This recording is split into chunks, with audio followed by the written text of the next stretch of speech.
we have to address this elephant in the room. Is Intel a good investment, or should you completely stay away? What's going on, guys? It's Ricky, and we need to talk about this because although some people view Intel to be maybe a terrible buy, we're all here for the same reason, and it's to make money. The question you might be asking is, well, can I still buy Intel and possibly make money in the short term? And the simple answer can be yes, due to market direction and market sentiment. But fundamentally speaking, where is Intel at? That's what I'm going to be sharing with you today.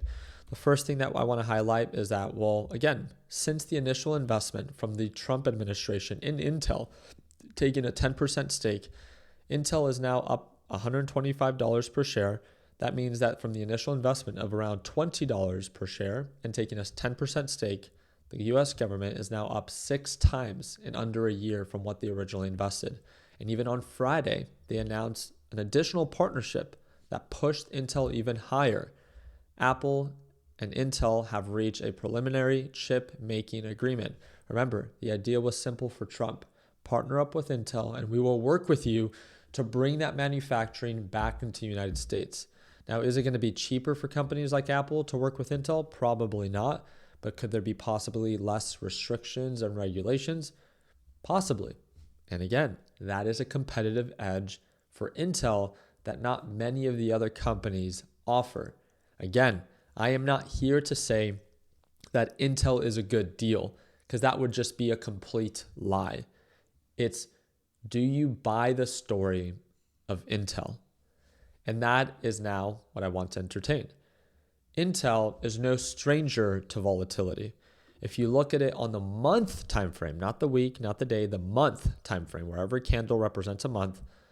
If we look back to 2000, if we look back to 1990, from pumping to dumping, from pumping to dumping, and even recently, 2020, the post-pandemic rally, pumping to highs of 62, to dumping to lows of 20. It is no stranger to volatility.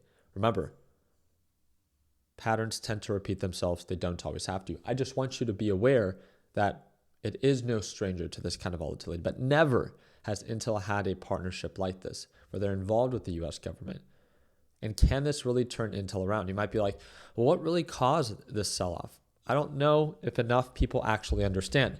If you jump into Investing Pro, right, it's the first link in the description down below if you guys want to use this software as well. And we click on the Pro Research, which is one of my favorite features. You could see that Intel's revenue, especially recently, has not been good, has not been attractive. Not only is their revenue not attractive, Intel is a business that loses money. It loses $3 billion a year. It makes $53 billion in revenue, but it loses $3 billion in net income. That's an important thing to highlight. This is a failing business, or it once was. And that's what I really wanted to learn more about. This thing trades at a negative 197x multiple for its P ratio. Why, out of every company out there, would you want to invest in this one? Could it be it's an underdog story? Can it go from red to robust? And that's what I asked Warren AI. I wanted to learn more about, it's in the red right now when it comes down to what this company is currently doing or was doing before the Trump administration got involved and gave it the competitive edge of the US government being involved. Less restriction, maybe less regulations, bring those manufacturing jobs back into the United States. So then I asked a very simple question. With all these new partnerships and all the excitement, fundamentally speaking, what is Intel's net income expected to be at the end of this year, 2026? And it said, Intel's net income is expected to hit a bold $5.6 billion by the end of 2026, a jaw-dropping turnaround that marks a dramatic shift from recent losses and puts the chip giant firmly back in the black. I don't know necessarily what back in the black means, but nonetheless, from red to robust. Great. If it follows through and everything goes according to plan. That is still something you have to take into consideration, right?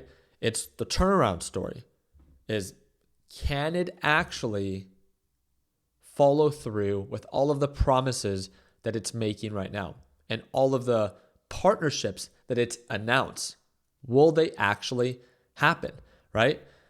Following up with that is I then wanted to ask, okay, well, after all of that, if it all goes according to plan, we have to entertain that it can. What would Intel's P ratio be with a net income of 5.6 billion at the current valuation?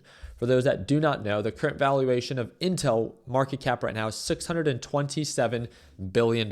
Remember, we talked about it being at a negative PE ratio right now. But if it does turn things around, it goes from red to robust.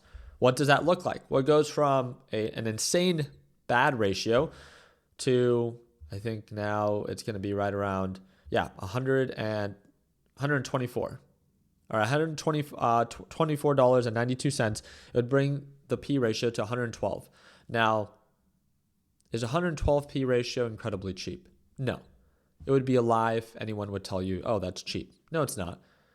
Technically speaking, in this chip sector, they're around 25 to 35. NVIDIA, which is, again, the world leader and incredibly profitable, trades at 40 times multiple. But remember, that is why I shared with you. You're buying the story. You're buying the dream. And if you believe in that dream, you're an adult. You have every right to invest and partake in any dream that your heart desires. And I think it's important to understand the outlook, not just for right now, but also for 2026. If things do go according to plan and this AI revolution continues to grow, which is the big idea, right? And you believe in AI and that there won't be any correction and that this isn't a bubble, and that Intel will have its own market share by bringing those manufacturing jobs back into the United States with all of these strategic partnerships with a lot of these Mac 7 companies, then you can entertain the idea that, hey, although it is trading at a premium, especially right now, technically speaking, 112 isn't insane. It's high, but it needs to follow through with its promises. Because remember, we've shared this before. A stock can be incredibly irrational, right? Markets can stay irrational longer than we can stay solvent. If people like the story and they see the changes happening and the partnerships presenting themselves, that's all great. But it's until disappointment begins to present itself that then market is relentless. And that's when the shifts begin to happen. I then also want to show you recent companies, right? Some of the best performing companies last year, which was one of them, HIMS. Nothing in comparison to Intel, but really sharp rallies and really strong corrections. One that might be a little bit more similar in the sense of the type of space, Palantir. Palantir looked unstoppable until it didn't. It's had a rough 2026 from highs of 207 to the lows of 136. The reason I share this with you is we have to entertain the bear case. Now, let me make this very clear. Sentiment is incredibly bullish for Intel right now. It makes no sense to short it, just like it didn't make sense to short Palantir when all it was doing was making higher highs and higher lows, and sentiment, price action, and momentum were all in your favor. It wasn't until some disappointments began to present themselves, and then profit taking follows, and then the irrational valuation and the irrational dream is no longer as supported. And that is where you have to be careful. So when looking at Palantir and the highs that it made, just imagine all the people that bought up here thinking that the excitement was going to continue, and now they're down 32%. And that's while markets are trading at all-time highs, NASDAQ and S&P 500. If markets begin to drop, what do you think is going to happen to Palantir? It will only drop further. Who's to say it can't go below $100 per share? At that point, it will be down 50%. Why am I sharing this? Well, remember, this was one of the best performing stocks of last year, but now it's doing terrible. And you see this story happen over and over again. Now we go back to Intel, right? The idea is that semiconductors and all of these CPUs and GPU chips are the big story of 2026 because of AI. And that is the sentiment, that is the excitement right now. But it's maybe once that sentiment begins to shift that you might want to be careful with your exposure. You should never be scared of investing in companies or in markets that you believe in. And I'm a big believer in that. But now that you understand the best case and worst case scenario, it's easy to see that there could be more upside for Intel. But is it worth the risk to over leverage yourself? That's the difference. Position size management is something that is often overlooked by a lot of beginner investors and traders. Well, what exactly does that mean? Well, that means that if you have $10,000 in your trading or investing account, instead of going in with $10,000 and you can see that it might be a little elevated and the risk of downside is a little high, instead of going all in, maybe you approach it in a more calculated way and you have some skin in the game, but not all of it. And instead of going in with 10,000 or 20,000 and using leverage, you maybe go in with 10 or 20%, something where you have skin in the game, and if it continues to uptick, you're able to profit from that. But if it begins to sell off, it doesn't devastate you, right?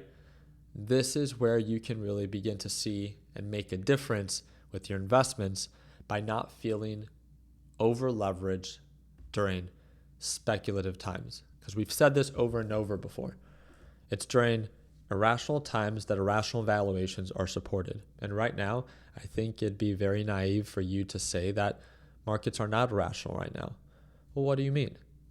Markets are trading at all-time highs, yet we have inflation rising, the labor market's incredibly weak, and the average American is struggling. Oil prices continue to go up. Our economy isn't thriving. A specific sector in the stock market is thriving. And that is what's been propping up the markets to all-time highs. But it's if uncertainties begin to present themselves, that the companies that are the most overvalued will correct the hardest. But remember, there will be signs, and we will see the confirmations of reversals. So there's no reason to jump into a short. Early, it's more of paying attention, setting alerts, and if you want to go long, you have every right to do so.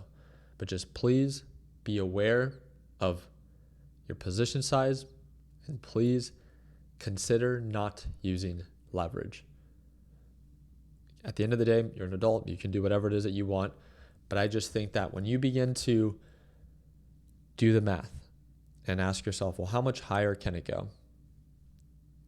And then you begin to do the math, well, what if it does begin to correct?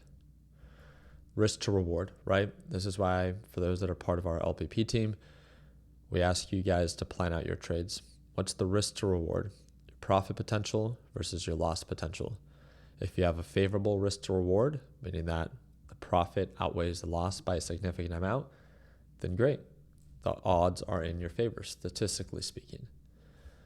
But when you begin to take advantage of opportunities where the risk is much greater than the potential reward, sure, you can be green for a little bit, but if things begin to turn around, you can then quickly see that, wow, my downside potential was significantly greater than my upside risk. It doesn't really make sense to be too aggressive at these elevated levels. Again, food for thought, right?